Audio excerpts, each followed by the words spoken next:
Thanks everyone for joining us today. I'm Robin Lyons, IT Audit Professional Practices Principal at ISACA. And joining us today is Cindy Baxter, who is the Director of What's the Risk LLC. Um, Thank you for joining us today, Cindy. How have you been?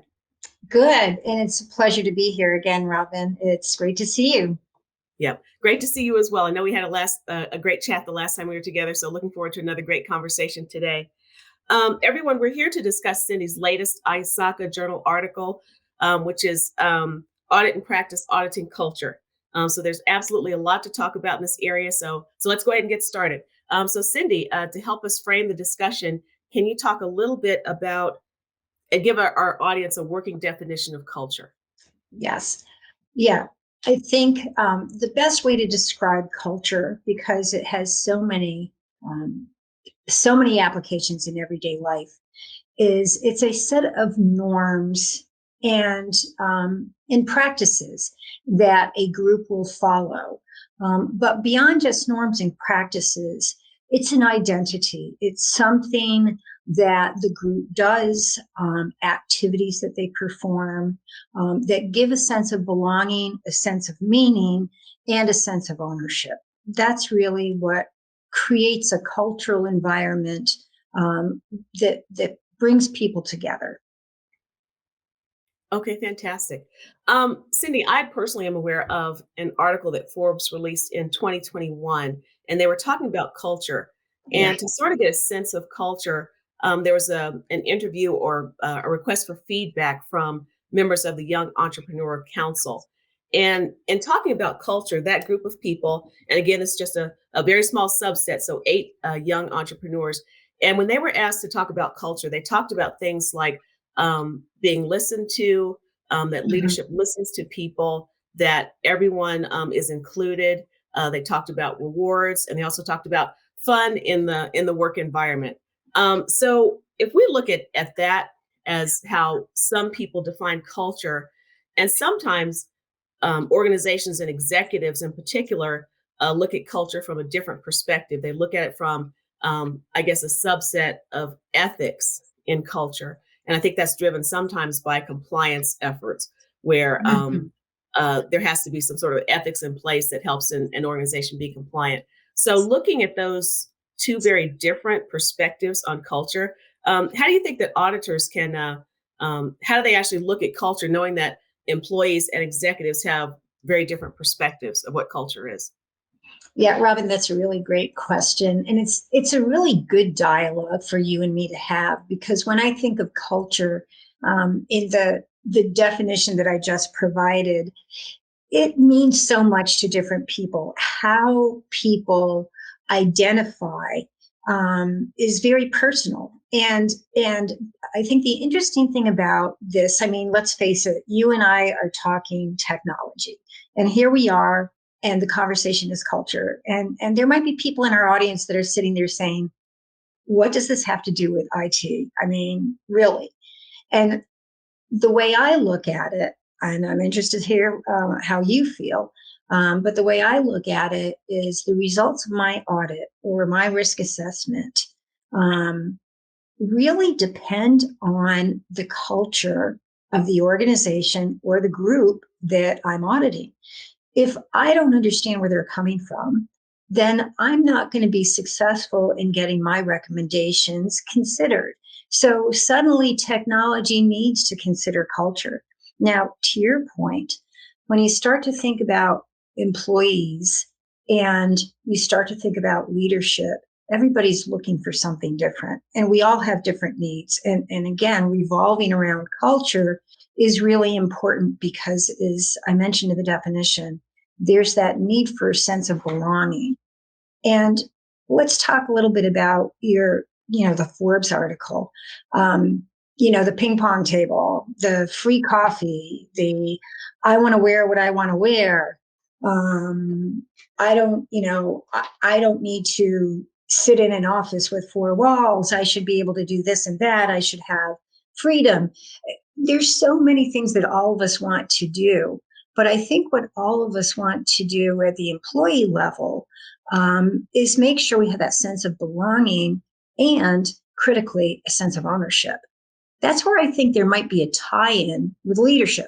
Because, of course, what leadership is looking for is responsibility, accountability, results. And all of those things, especially if we're talking systems or applications, revolve around productivity that people either decide they're going to do, they're just going to decide in teamwork or not.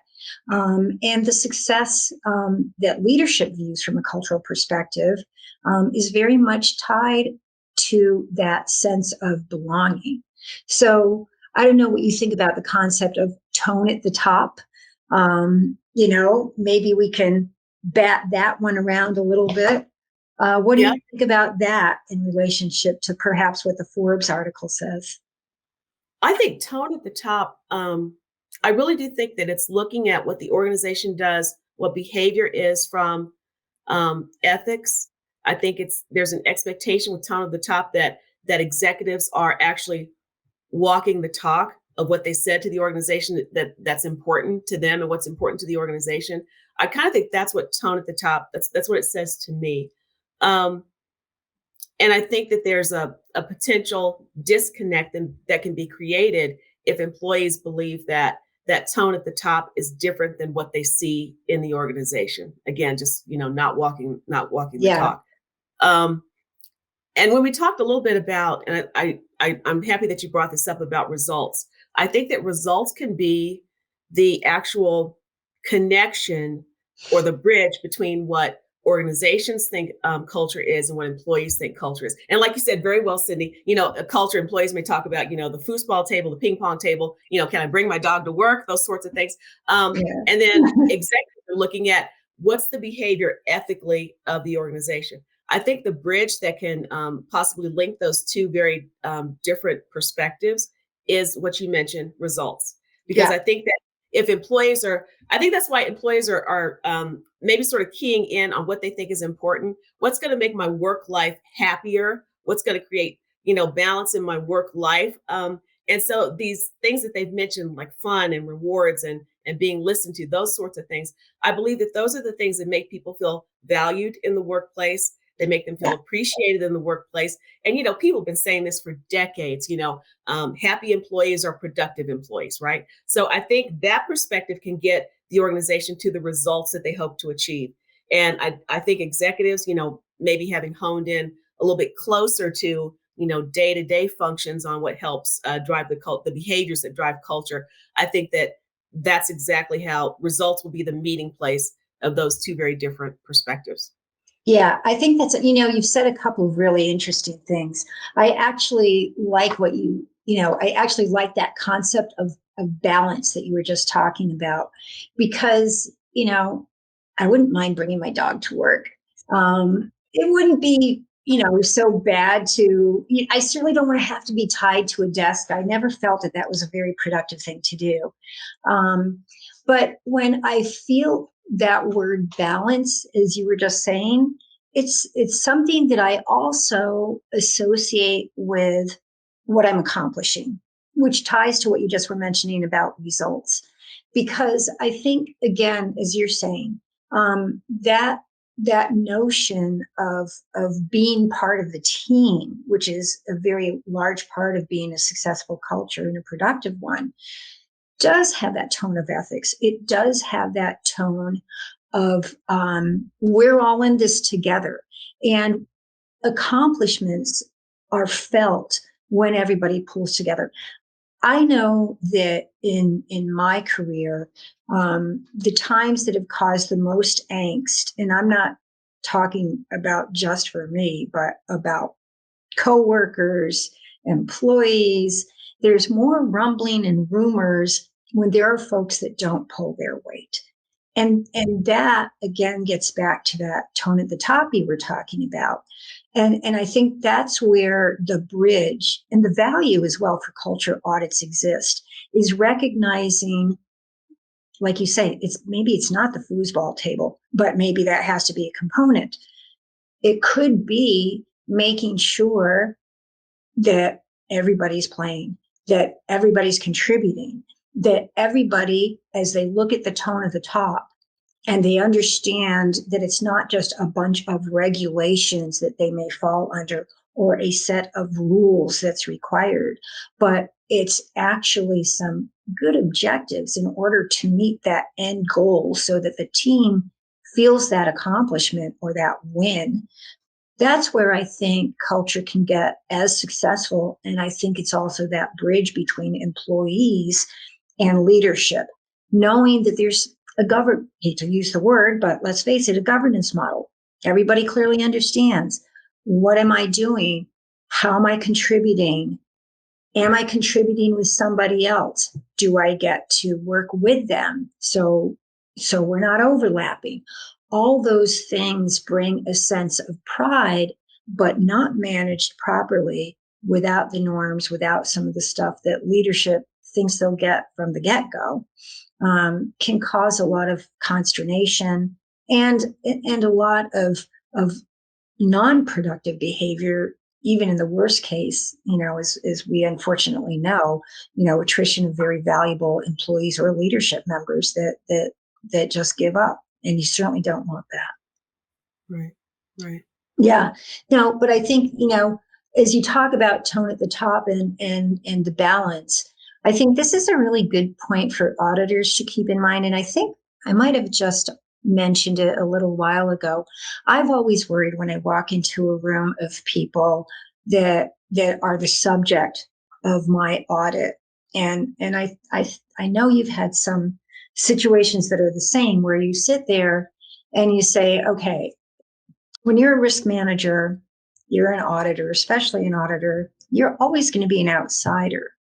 But you can't really be a successful evaluator of culture, a successful inspector to figure out, okay, is that ping pong table really important, or is it the flex hours? Is the productivity linked to a systems issue or an awareness and education issue because people don't know their roles and they're duplicating work? How is that interplay going on? And in order to get some of those details from your audience, there has to be a certain level of trust. There can't be that feeling of, uh-oh, here comes the auditor. Hurry, put all this stuff in your desk, take that stuff off the wall, erase the board. We don't know what they're going to do next.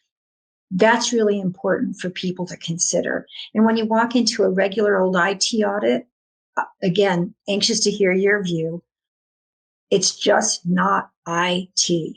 It's IT with a foundation of culture in terms of how it's going to be heard and acted upon. Yeah, that's a great point, Cindy. And I think when you mentioned working with the groups that we're auditing, that's really, really important with culture.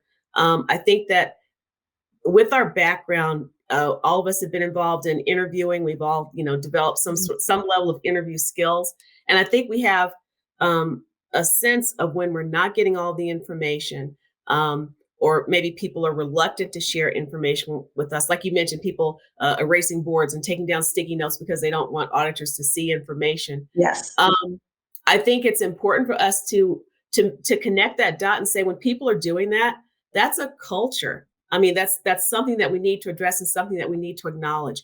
And so I think that we need to be aware of culture as we just go about our day-to-day audit responsibilities, whether it's a full audit or whether it's just talking to someone to understand a process or a new procedure or some sort of change that's coming along through the organization. It's important to acknowledge that cultural element. And I'll give an example. I read a while ago a book by Malcolm Gladwell called Outliers. And in the book, Gladwell gives an example of this. It's an airline. So the plane is in flight, and the co-pilot realizes that there's some issue that he needs to bring to the attention of the pilot. And so he does so on a number of occasions, but each time the pilot says, no, we're not going to do this. We're going to proceed on course. And long story short, unfortunately, there was a crash and lives were lost. And so the culture that was at play here was that the co-pilot was to defer to the pilot, period, regardless. And so, and when the co-pilot was raising these concerns, he was actually stepping outside of bounds doing that because he knew they were in a serious situation. but that culture that was so deeply embedded that you're second to the pilot calls the shots. And unfortunately, the decision that the pilot made not to listen to the co-pilot resulted in lost lives. And I know some of us may be in industries like that. Most of us probably are not. But I do think that being aware of culture and the potential outcomes that that culture can result in organizations, I think that's really important. So when we're working in our IT audits, absolutely, like you said, Cindy, we should not overlook the culture that's in play when we're performing our audits. You raised a really good point, Robin, because culture is really hard to audit, but it's also hard to live in. And I know people are often valued not just for the technical knowledge that they have, but just as importantly for their ability to make sure things don't get lost in translation. Everybody thinks about language in terms of um, do you speak Spanish? Do you speak Chinese? Do you understand coding? Can you? But that's not the only language, and I think sometimes people forget the language of listening, the language of body language, where you can really, as you just were talking, detect that maybe there's something else going on. And none of us, I think, in the audit and risk management community want to go through a scope of work, complete an evaluation, provide that document, and then walk away with a feeling that they're going to toss it out or they're going to override it. You want to make sure that you've had the impact. So how do you get that done? And of course, there's a variety of ways. It may be unusual interviewing techniques based on what the requirement is. It's interesting that you mentioned the airplane situation. I mean, that's life and death. But other situations are just as grave, either to careers or to people's feelings of belonging, and certainly to the company productivity. I know one way that companies often will solve that is to have, a confidential hotline that allows them to report, things that are not in line with the tone at the top, that don't again, I hate using the word comply, but they don't follow the norms. If somebody in a banking or investment position, and keep in mind, bank investors can't be ultra conservatives. You want a personality who's willing to take some risks. That's what the markets are all about. You've got to be able to act quickly. You've got to feel extra confident. So, firms are looking for people who are risk takers, but there's a line. So how do you do that? And how do you make sure as you're auditing or as you're building recommendations that talk about awareness, that you think about, recommendations that might include this hotline or this, reporting line, whatever you want to call it, where people are confident that they can be heard in with anonymity, and get a feeling that the group is getting back to normal. Because people, I think, again, don't always want to just report something. They want the confidence that, yes, it'll be anonymous, but then they also want to see some results, not just results toward the objective, but something that says, yeah, good idea that you reported this. This could have been way worse. It could have been a plane crash. All of those are valuable in terms of keeping culture not only intact, but beneficial for the organization, whether it's a company, whether it's a nonprofit effort, even whether it's a family. Yeah, yeah. That's a good point. And I think too, when we talked about culture and you talked a bit about developing trust with the groups that we're auditing, Cindy, I think that that's a culture in and of itself, a culture of trust, building a culture of trust. And I think Yeah. that, like you said, in some instances, in some organizations, there's that need for anonymity.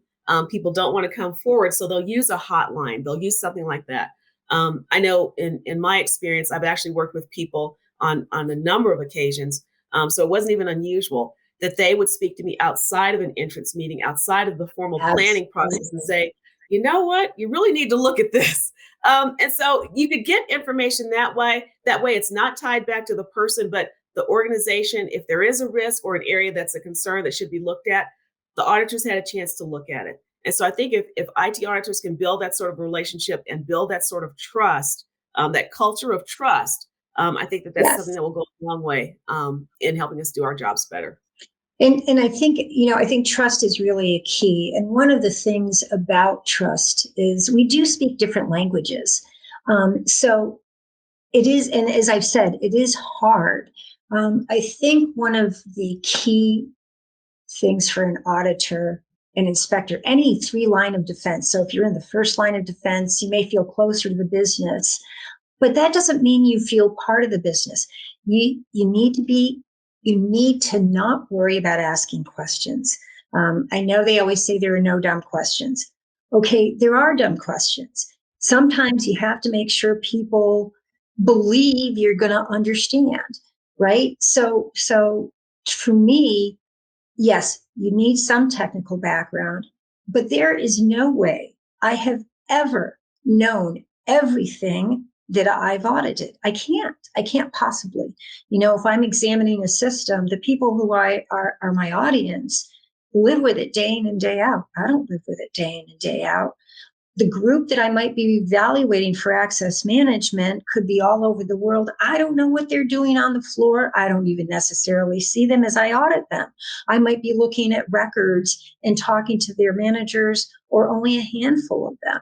They always know more than I do. But that doesn't mean I can't understand. Asking questions and probing may feel a little embarrassing at first, but it's not. It has to be respectful, even in a virtual environment. You and I are in a virtual environment today. I can still look in your eyes and say, Robin, can you tell me what was that author again about that plane? Because I never heard of that. I wasn't aware that there wasn't this. I thought there was a dialogue culture between the co-pilot and the pilot. You can ask those questions. And once you break the ice, even with, if you will, different cultures, right? You just got to find that way. You look into people's eyes, you figure out where the comfort level is, and then you explore and ask. And then, you can make sure that you take that knowledge and feed it back in a fashion that shows you understand. And I know you probably feel, um, I'm sure you feel a certain way about how do you emphasize understanding so somebody doesn't feel like you're just rattling off a bunch of questions, because that's not good either. If I'm going to be asked a bunch of questions, I don't want to keep talking about something and I know I'm looking at somebody who's has blank eyes and they really don't know what I'm talking about. So I know you have ways that maybe reinforce, yes, I got it, I get it, and now I'm going to ask my next question. Yeah, yeah. I think that's great. I think that's a great part of what we do as auditors. I think that we have to be informed. And like Cindy said very well, we don't have the level of expertise of the groups that we're auditing because they're there every day and we're not. But I think that we can ask informed questions, like Cindy said. Another thing I think that we can do is to actually rephrase or repeat what we think we know, and then ask that person for confirmation, is this correct? And then they can bring you in where you may have some information that's not correct, and say, and then confirm what you do have correct. That's another way to make sure that you have an understanding. I think that understanding, though, is such an important thing. And I think as IT auditors, we can't fall into the culture of being afraid of asking questions, or I guess it's just as potentially risky of pretending to understand things that we don't. And and I'll share an example. And this is on the financial side, but I think it applies to IT audit as well. Years ago, there was an instance where a trader with Barings Bank got himself into some trouble. Like Cindy was saying, that in certain industries, taking risks is expected; it's rewarded. So he was a trader, and he was considered to be a whiz kid. People thought, well, wow, he just really understands our industry. He's doing a great job. He's making a lot of money for us. Long story short, what they found out is that he actually was not making that money. He had actually created a paper trail that wasn't real, and the money wasn't real. But when the investigation started, the guy's name is Nick Leeson, and there's actually a book about it. And if you have a chance to read it, I encourage it. It's great from a culture perspective. And he said in the book that he knew if he could get the auditors to nod their heads yes, that they understood, he knew he was free. He was in great shape because no one was going to question what he was doing. And he said he knew that what he was telling them made no sense. And he said, I'm giving them this story that makes no sense. I'm using all sorts of words that don't really relate to each other. But if they nod their heads, he's like, I know they're not going to question me any further. And so I think we really need to be Scary. aware as auditors that we need to make sure that we understand, really and truly understand, and never give anyone the impression that we understand something that we don't. Yeah. And I think even further, getting back to the concept that you were talking about in terms of building trust, what I've certainly found is, as people get to know me, because it's like year after year, you're certainly getting to know the people you're auditing unless you're leaving the company every year. So most of us don't do that. Most of us come back to an audit. Most of us are part of a continuous improvement plan. So that builds that level of trust between the audience and us as auditors or inspectors. And, you've asked your questions. You know what? You can actually say, hey, could I look at that? Or could I try that? Or do you mind if I see how you do it? And invariably, I have to say, even the people who I felt were the least approachable start to warm up to the idea that they're showing you what they do. And people are proud of what they do. That's the positive side of culture. No matter what people are doing, when you're interviewing them or whether you're looking at what they're doing and they know you get it, they know you don't think you're the expert, they have a good idea that you're not out to get them or cause trouble for them, they start to feel a sense of, hey, this is all about me. This is really great.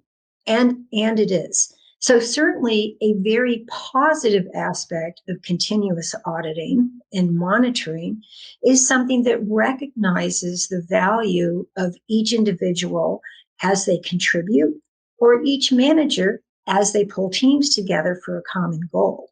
And again, it emphasizes how technology, which is the underpinning of everything we do nowadays, has to have that aspect of culture included for our results to be successful and for the recommendations that we put forth to take effect. That's a great point. Great point. Um, I know we've covered continuous monitoring. Um, is there anything from an assessing cultural risk and continuous monitoring that you'd like to share, or actually any other point that you'd like to mention? Because we actually need to wrap up for today. We've considered a lot of great things, I think, from an auditing culture perspective. But any sort of last words or thoughts that you'd like to share, Cindy? Yeah, definitely. What I'll do, I think there maybe are a few key takeaways that I'll just emphasize, um, and these are also included in the article I've written. And by the way, the article is kind of a fun thing because it has a couple of fictionalized stories. So I think readers will be able to put themselves in the shoes of the folks in the article. We've all been there where something's been odd. But when you're doing a cultural audit, I think there are a couple of things to remember. First off is you really need to look at the risks and understand what do they do to the organization.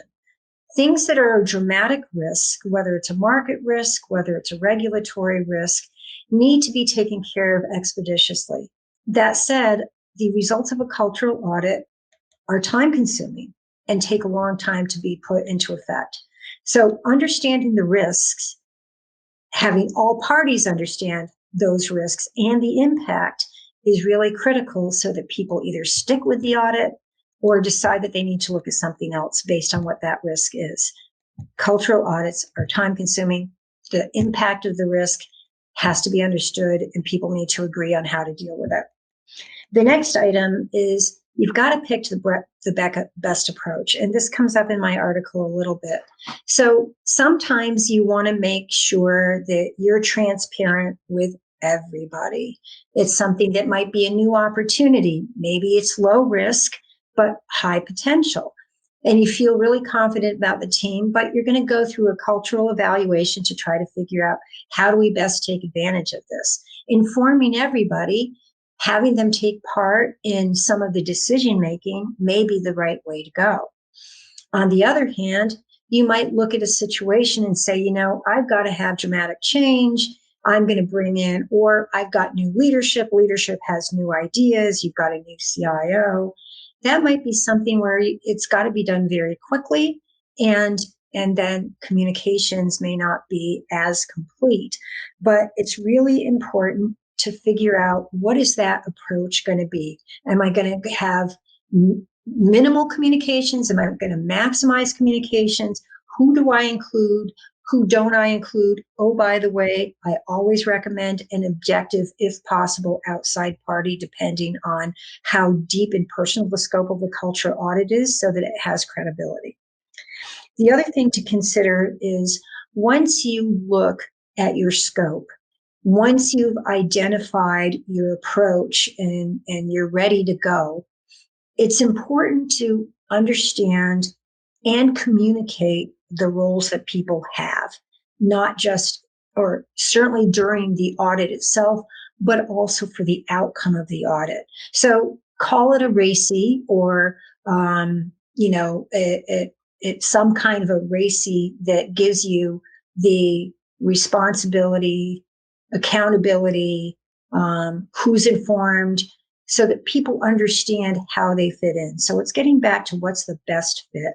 And culture audits are most successful when people understand what their role is as part of the audit, what they will be doing potentially after the audit, how they might fit in, including if they may not fit in, so that they can participate as much as possible, and that the misunderstandings are avoided along the way also as much as possible. I've said communication several times. There is no situation, even if you have a culture audit, where you have a limited communication vehicle where there isn't communication. You can't avoid communicating. Making those people who know something's going on aware of what the objective is very important to the success of the audit and to the final outcome that you're trying to achieve. Otherwise, you're going to succumb to rumor mills. You may potentially lose employees that you don't want to lose. Everybody has to receive communications. It's just up to those who choose to have the engagement, with the guidance of the auditor, on how it's best to communicate to get to the goal of the audit itself. And then finally, Robin, you and I have talked about this a little bit, our results. Everybody says that culture is a soft item. It is, because it's hard to quantify, but it's not unquantifiable. You can look at what you're trying to achieve and identify where you are presently to the best of your knowledge. That means clear scope, clear process flows, who's involved, what the roles are. And then you can have milestones for looking at results. What is this culture audit trying to solve? Low productivity, updating antiquated technology faster. Put those measures into place. Test them out with your audience to make sure that they believe in the metrics, that they think those metrics are actually viable, and include people in creating those metrics. That way, as you go down the path, people will understand where they started, where they're going, and they can feel a sense of accomplishment to get to the next step. So those are some of the takeaways I would consider. There's certainly others, but those are some that are really important in my view.